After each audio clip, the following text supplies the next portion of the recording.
Dear students, आज हम देखते हैं इस वीडियो में कि वैद्युत आवेश के कुछ न्यूमेरिकल्स जो इम्पोर्टेंट हैं।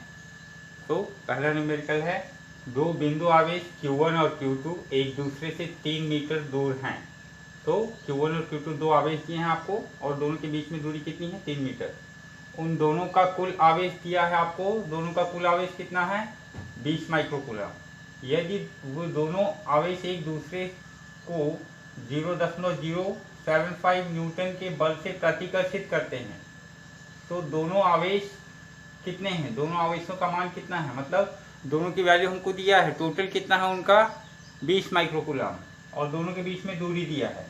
तो इसको हम क्या करेंगे, पहले गिवन में है Q1 plus Q2 20 microcoulomb is equal to 20 multiply by 10 to the power -6।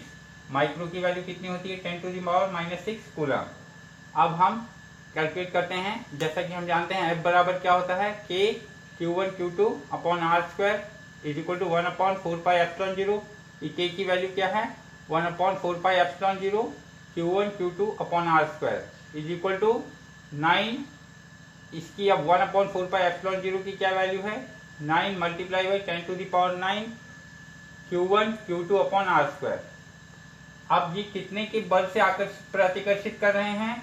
0.075। तो F की वैल्यू क्या हो गई हमारी? 0.075 is equal to 9 into 10 to the power 9 Q1 Q2 upon, दोनों के बीच की दूरी दिया है, कितना है? 3 मीटर दूर है। 3 मीटर दूर है मतलब R की वैल्यू हमारी 3 हो गई, 3 का स्क्वायर। अब इसको जब हम आगे सॉल्व करते हैं, 3 का स्क्वायर कितना हो गया? 9, और ये 9, ये 9 और 9 इससे क्या हुआ? कैंसिल हो गया। और इसके बाद में Q1 Q2 हमारा Q1 Q2 कैलकुलेट करना है। Q1 Q2 तो Q1 Q2 is equal to, ये क्या हो गया? 0.075 है, मतलब दशमलव कितना आगे है? 1 2 3, तो ये 10 टू द पावर कितना हो गया? -3। अब इधर आएगा तो क्या होगा? इधर ऊपर जाकर के इसकी वैल्यू कितनी हो जाएगी? 75 multiply by 10 to the power -12, क्योंकि Q1 Q2 यहाँ रहेगा और 10 टू द पावर जब यहाँ पे नीचे जाएगा, ये 9 9 कैंसिल हो गया, 10 टू द पावर 9, और ये जब 9 ऊपर जाएगा तो क्या हो जाएगा? माइनस हो जाएगा, और ये 1 2 3 यहाँ से है तो -3, और ये -9 कितना हो गया? -12। अब जैसा कि हमको दोनों का टोटल दिया है Q1 Q2 20 माइक्रोकूलम है, तो अगर एक हमारा Q1 है तो दूसरा क्या हो जाएगा? उसमें से 20 में से माइनस हो जाएगा। 20 में से जो भी Q1 की वैल्यू हमको नहीं मालूम है, तो Q1 की वैल्यू जो भी है वो 20 में से अगर Q1 को माइनस कर देंगे तो क्या होगा? हमको Q2 प्राप्त हो जाएगा। तो ये कितना हो जाएगा? Q1 और Q2 की वैल्यू क्या हो जाएगी? 20 microcoulomb minus Q1 is equal to 75 गुणे 10 टू द पावर 12।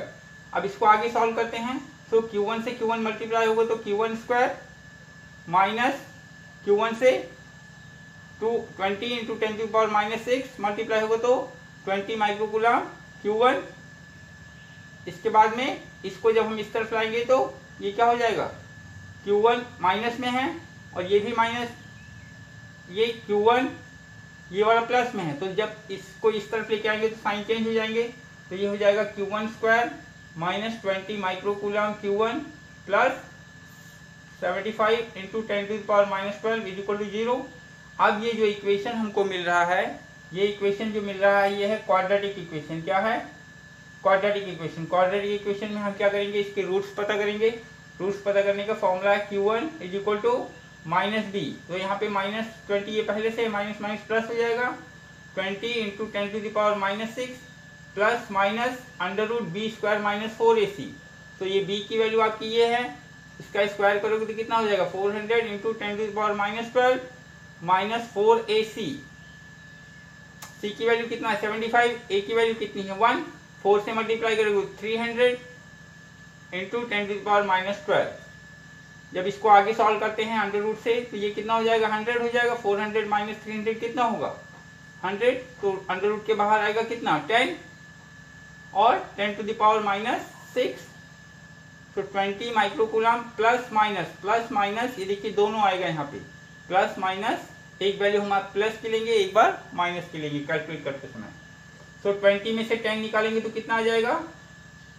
5, और 5 को 2 से डिवाइड करेंगे तो 5 माइक्रो कूलम, और 20 को एक बार क्या करेंगे, जोड़ देंगे, 20 प्लस 10 30, 30 को 2 से डिवाइड करेंगे तो 15 माइक्रो कूलम। अगर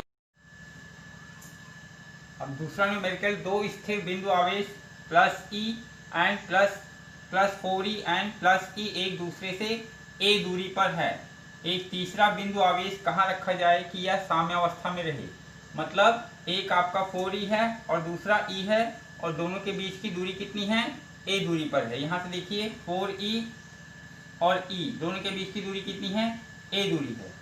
अब तीसरा बिंदु आवेश मान लीजिए कहाँ रखा जाए, हमको नहीं मालूम है, तो हम सपोज करते हैं ये पोजीशन पे है। सो ये पोजीशन पे है, सो यहाँ से यहाँ तक की दूरी कितनी हो जाएगी, x, और ये पूरी दूरी a है, तो ये वाली बची हुई दूरी कितनी हो जाएगी, a माइनस एक्स। अब साम्यावस्था के लिए क्या है कि जो आपका ये q रखा है हमने यहाँ पे q, 4e और q, 4e और q के बीच में क्या है, 4e और q के बीच में एक बल है, और दोनों के बीच की दूरी कितनी है, x, वो इसके बराबर हो जानी चाहिए। q और e के बीच में एक बल है, और इनके बीच की दूरी कितनी है, a माइनस एक्स का होल स्क्वायर। तो जब ये दोनों फोर्स F1 और F2 जो हैं ये जब बराबर हो जाएंगे तो ये साम्यावस्था में हो जाएगा। तो k q1 multiply by 4e upon x square is equal to k qe upon a minus x का होल स्क्वायर। k से k कैंसिल हो जाएगा।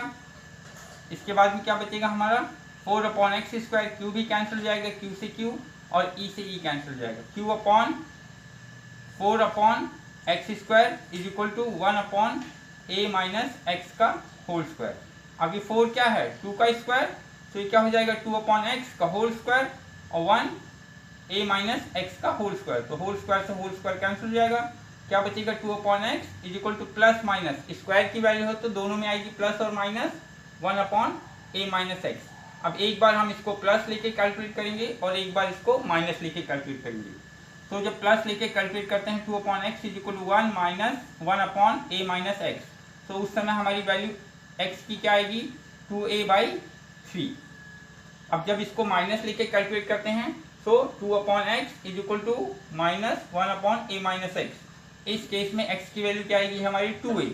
2a आने का मतलब क्या हो गया, ये a है और दूसरा यहाँ पे a, तो हमारा ये जो चार्ज हमने रखा वो कहाँ पहुँच जाएगा, इस पोजीशन पे, इस पोजीशन पे। तो ये वाली वैल्यू हमारी माइनस वाली गलत है, और x is equal to 2a/3 ये वाली वैल्यू सही है। क्यों, क्योंकि जब इस केस में हम देखिए यहाँ पे रख रहे हैं चार्ज, इस वाले पोजीशन पे, यहाँ पे जब रख रहे हैं तो F1 और F2 दोनों क्या हो रहा है, जुड़ जा रहा है, जबकि परिणामी बल क्या होना चाहिए, F बराबर 0। जब इन पे कोई बल नहीं लगेगा तभी तो साम्यावस्था में रहेगा। तो F1 और इस केस में 2a करेंगे तो क्या होगा, F1 और F2 दोनों जुड़ जा रहे हैं, इसीलिए हम इसको x बराबर 2a/3 इस वाली पोजीशन पर रखेंगे। ठीक है।